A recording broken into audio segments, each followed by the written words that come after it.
अवधूत चिंतन श्री गुरुदेव दत्त। श्री स्वामी समर्थ महाराज की जय। स्वामी भक्त हो नमस्कार। स्वामी स्वरूप परमपूज्य सद्गुरु श्री लाटकर काकांच्या संचार अवस्थेत प्रस्तुत श्री स्वामी चरित्र तत्व रहस्य हे वैशिष्ट्यपूर्ण आहे। आपल्याला प्रत्यक्ष स्वामी समर्थांच्या मुखातूनच हे ऐकायला मिळत आहे, हे आपले अहोभाग्यच आहे। श्रद्धावान स्वामी भक्तांनी याचा अवश्य लाभ घ्यावा। धन्यवाद। श्री स्वामी समर्थ। जय जय स्वामी समर्थ। प्रस्तुत प्रति गुरुवार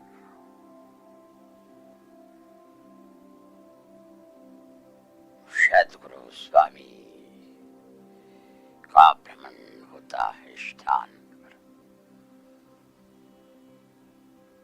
गुरुलोक में बड़ा जल्लोष। समग्र गुरु पदस्थ दिव्यात्मा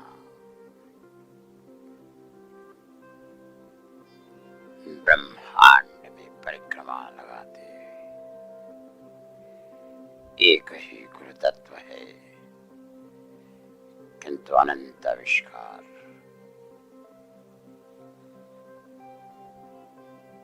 शुद्धा भूलोक समग्र जीवलोक हो, एक ही गुरु तत्व कल्याण पद प्रथ पर ले जाने के प्रयोजन से एको हम बहुश्याम एक होते हुए अनंत आविष्कार से प्रत्येक जीव का कल्याण प्रस्तावित करने के प्रयोजन से गुरुलोक से आज के दिन भ्रमण करते हैं, परिक्रमा लगाते हैं। जो मनुष्य सद्गुरु के सम्मुख अरण्य शरण भाव से स्वयं को प्रस्तुत करता है, उसे इस गुरु तत्व की परिक्रमा की प्रतीति दर्शाती है। जो सद्गुरु के पद पर आता है वो अवश्य परम पद प्राप्त करता है। जान जाओ, यह रहस्य को जानो।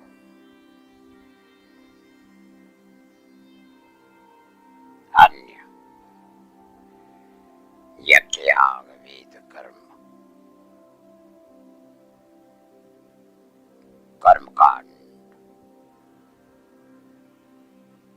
करने वाले अवश्य पुण्य संपन्न करते हैं, किंतु सद्गुरु के पद प्राप्त होना अतीव दुर्लभ।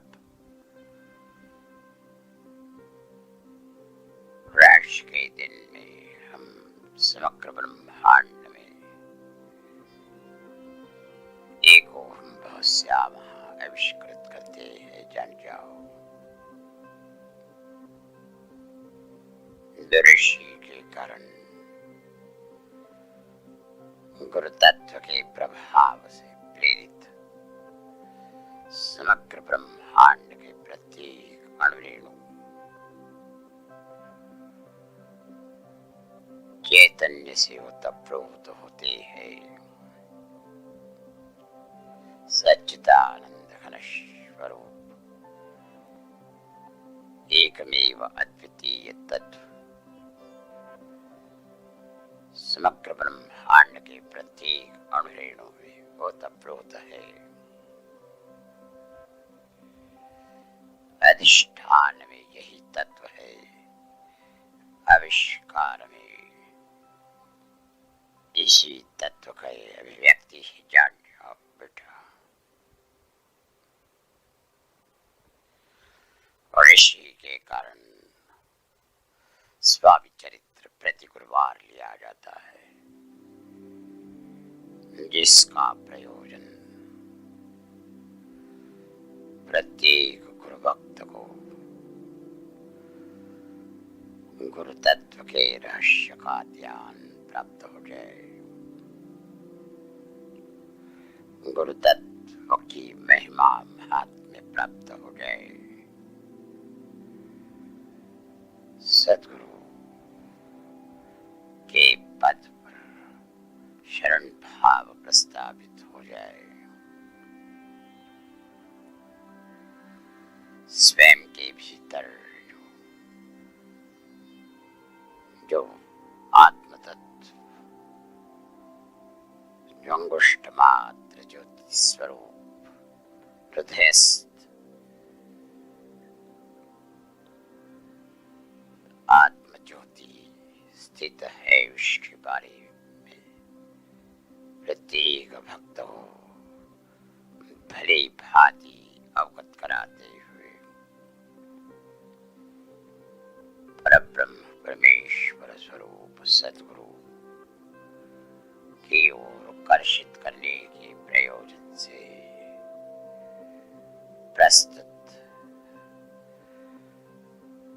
स्वामी चरित्र का प्रयोजन सिद्ध हो रहा है। जान जाओ बाबा, जब श्रवण करते हो तो समग्र एकाग्रता प्रयोजन की ओर रखो। प्रयोजन सद्गुरु तत्व की प्राप्ति है, प्रयोजन गुरु पद शरण भाव प्राप्ति है, प्रयोजन सद्गुरु के प्रति श्रद्धा भक्ति समर्पण भाव प्रस्तावित करना है। प्रयोजन समग्र भ्रम समग्र ज्ञान को नष्ट करते हुए जीव भाव को शिव स्वरूप करने का ही सुनिश्चित प्रयोजन है। ऐसी प्रयोजन को सम्मुख रखते हुए यद्यपि मेरे भक्त श्रवण करेंगे स्वामी चरित्र, केवल प्रसंग, केवल घटना, केवल इतिहास, केवल पुराण,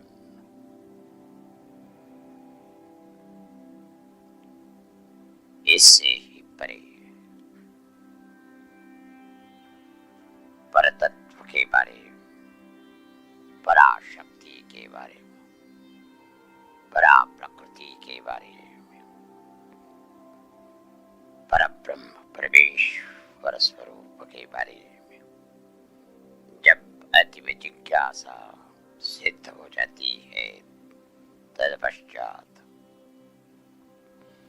प्रस्तुत चरित्र का प्रयोजन सुनिश्चित हो जाता है। इसके कारण प्रस्तुत श्रवण प्रक्रिया एक जिज्ञासा पूर्ति है, एक ज्ञान की प्रक्रिया है, एक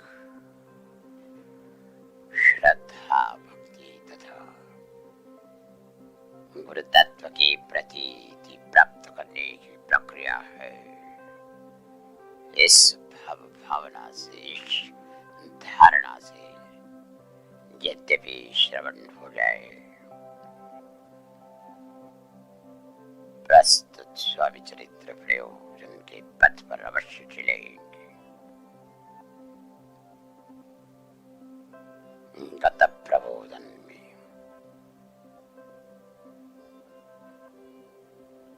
अमरावती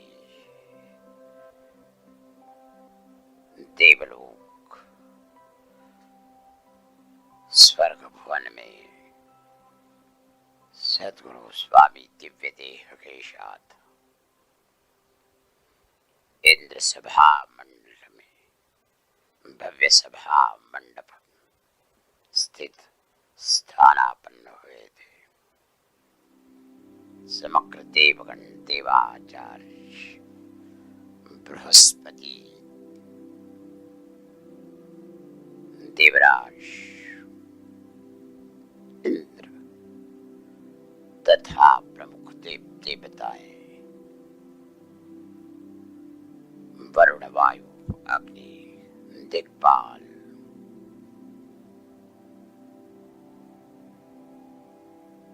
अन्य देवदूत तथा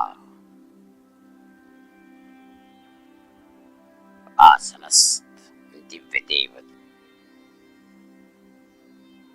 इस भामंडप पर श्रवण करने के लिए अतीव उत्सुक थे, अतीव जिज्ञासु हो गए थे। धारणा थी कि कोई मनुष्य देशधारी सिद्ध पुरुष स्वयं का पंचमहाभूतात्मक अन्नमय कोश भूलोक पर सुरक्षित रखते हुए अपने सूक्ष्म तथा कारण दिव्य देश के साथ, प्राण तत्व के साथ देवलोक में आगमन होते हुए समग्र देवलोक के साथ ज्ञान का आदान प्रदान करना चाहते हैं। देव समग्र पूर्व कर्म पुण्य के कारण समग्र भोग प्राप्ति के प्रयोजन से विधि विधान के अनुसार भूलोक से स्वर्गलोक आते हैं। पुण्य का अतीव संचय, पुण्य का अतीव भार क्षीण करने के प्रयोजन से विधि के विधान के अनुसार देवलोक में एक एक स्थान पर आ पहुंचते हैं। कोई वरुण का स्थान लेता है, कोई अग्नि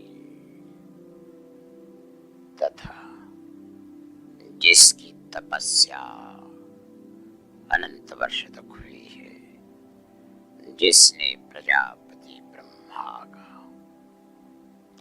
समग्र आशीर्वचन प्राप्त किया है, जिसने शिव शंभु को प्रकट करते हुए समग्र वरदान प्राप्त किया है, जिसने चतुर्भुज विष्णु प्रसन्न करते हुए पालनहार समग्र सिद्धि प्राप्त की है।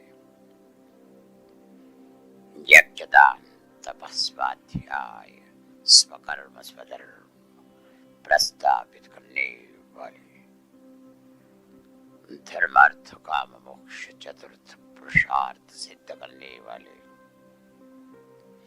ब्रह्मा विष्णु महेश्वर को प्रसन्न करने वाले, दिव्य कर्म दिव्य पुण्य प्राप्त ऐसे महामनुष्य को इंद्र का पद अवश्य प्राप्त होता है।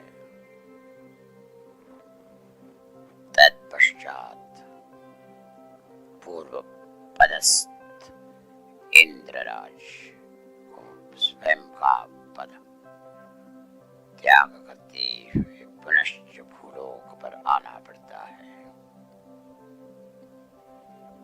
यही तो जीवात्मा का संघर्ष होता है, असूया होती है एक एक पद प्राप्त करने के लिए। किंतु जब ऐसी पद की प्राप्ति होती है, तत्पश्चात देवलोक में अनंत वर्ष तक स्थित हो जाते हैं, भोग की प्राप्ति करते हैं। धन संपदा ऐश्वर्य समग्र दिव्य भोग, ना व्याधि है, ना दुखों का कोई स्पर्श है। सहस्त्रादि वर्ष तक युवा स्थिति में रहते हुए भोग की प्राप्ति करते हुए देवलोक विस्मृति में जाते हैं कि उनका कभी इस स्थान पर प्रवेश हुआ था। पूर्व जन्म में कोई पुण्य कर्म किया था, पूर्व जन्म में मनुष्य देहधारी जीवात्मा भूलोक पर स्थित देश के बारे में बड़ी विस्मृति में जाते हैं। समग्र देवलोक की धारणा हो जाती है कि वो अमर है, वो अजन्मा है, अनंत काल से वो इंद्रलोक में स्थित है। उन्हें मृत्यु का कोई स्पर्श नहीं होता, वो अविनाशी है, उनके दिव्य देश अविनाशी है तथा अमृत नामक द्रव का प्राशन करने के कारण पुनश्च युवा स्थिति में जाते हुए अमर पद प्राप्त करते हैं। इस प्रकार की धारणा समग्र देवलोक में सुनिश्चित हुई थी, किंतु जब सुर असुर का संघर्ष होता है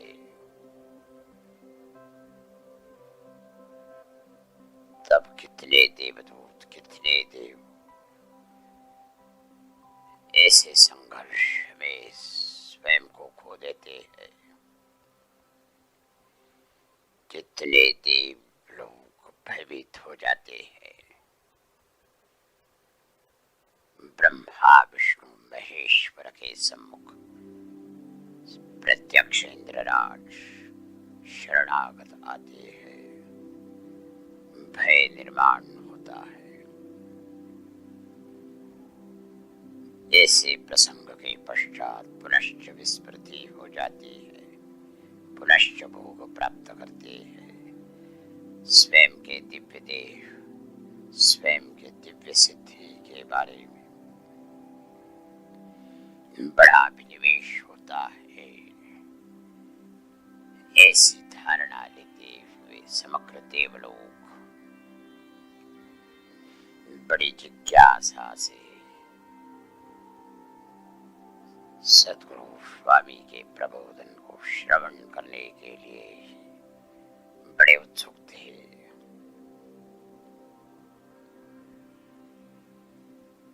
गत प्रबोधन में स्वामी ने दिव्य लोगों को जो संबोधन किया था उसका प्रारंभ हमने बताया था कि अमर तत्व किसी अमृत नामक द्रव प्राशन करने से कदापि प्राप्त नहीं होता। इंद्रलोक, देवलोक में यद्यपि प्रवेश प्राप्त हुआ,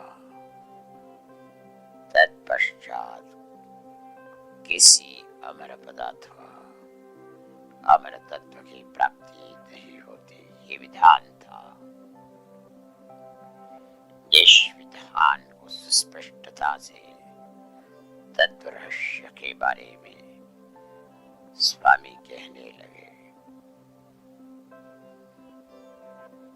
शब्दाभनों में प्रत्येक लोक में भिन्न भिन्न दिव्य देह धारण करते हुए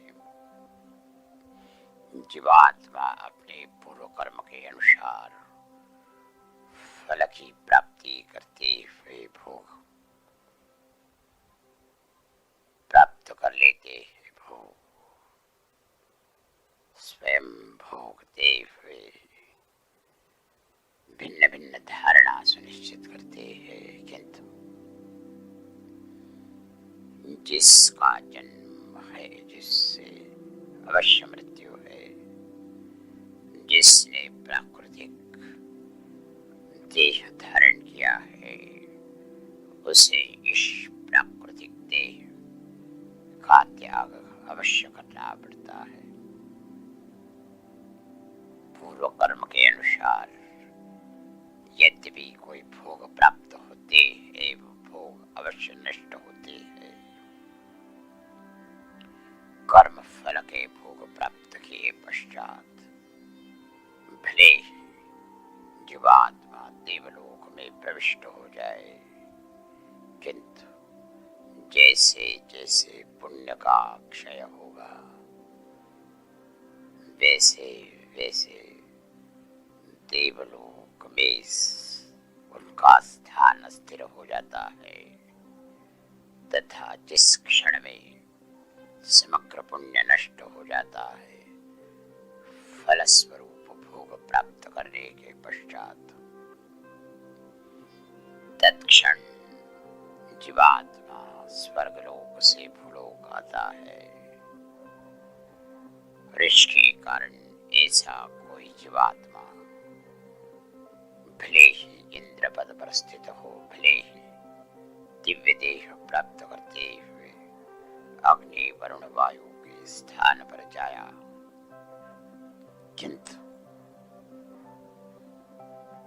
जब पुण्य का क्षण होता है, जब पुण्य का क्षय होता है, तत्पश्चात उस जीवात्मा को, उस स्थान को त्याग करना अनिवार्य है।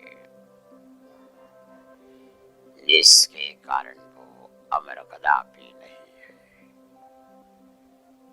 इस विधान के श्रवण के पश्चात समग्र देवलोक में बड़ी खलबली हुई, बड़ी चर्चा प्रारंभ हुई। यद्यपि देवलोक में स्थित देवलोगों अमर पद प्राप्त नहीं है, तो अमर पद किसे प्राप्त है? अमर तत्व का रहस्य क्या है? स्वामी कहने लगे, भूः भुवः स्वः, ये तीन लोगों में प्रत्येक लोक को जन्म मृत्यु के चक्र में भ्रमण करना पड़ता है, किंतु महरलोक, जनलोक तथा सत्यलोक, इन तीन लोक में जो जीवात्मा प्रविष्ट करता है वो अवश्य परब्रह्म परमेश्वर तत्व को प्राप्त करने में सक्षम बनता है। ब्रह्मलोक में जो जीवात्मा प्रविष्ट करता है वो ब्रह्मलीन हो जाता है, ब्रह्म स्वरूप हो जाता है, जिसे परब्रह्म परमेश्वर तत्व की प्राप्ति अवश्य हो जाती है।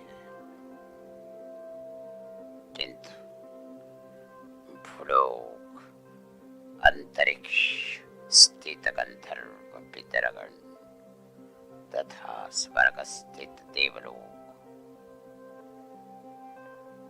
इन्हें भ्रमण करना अनिवार्य है। ये विधान समग्र देवलोक के लिए बड़ा विस्मय, बड़ा आश्चर्यजनक हुआ था। अमृत कुंभ प्राशन करने वाले देवलोक बड़े अचंभे में, संभ्रम में हुए थे। ऋषि के कारण समग्र देवताओं ने एक प्रश्न पूछा, किस जीवात्मा को प्रत्यक्ष अमर पद प्राप्त होता है? ऐसे कौन सा देह है जिस देह में अमर पद प्राप्त करने की क्षमता होती है, तथा ऐसी कौन सी साधना है, कौन सा कर्म है, कौन सा ज्ञान है जिसे प्राप्त किए पश्चात अमर तत्व प्राप्त करने की क्षमता सिद्ध हो जाती है। स्वामी को प्रार्थना करते हुए देवलोक इस रहस्य को प्राप्त करने के लिए स्वामी सम्मुख बैठते हुए बड़ी जिज्ञासा से, बड़ी आर्द्रता से प्रार्थना करने लगे, जिसका विस्तार से प्रबोधन सद्गुरु स्वामी ने किया है, उसका विस्तार से ब्यौरा हम आने वाले गुरुवार को अवश्य कथन करेंगे। अभी हम स्थित होते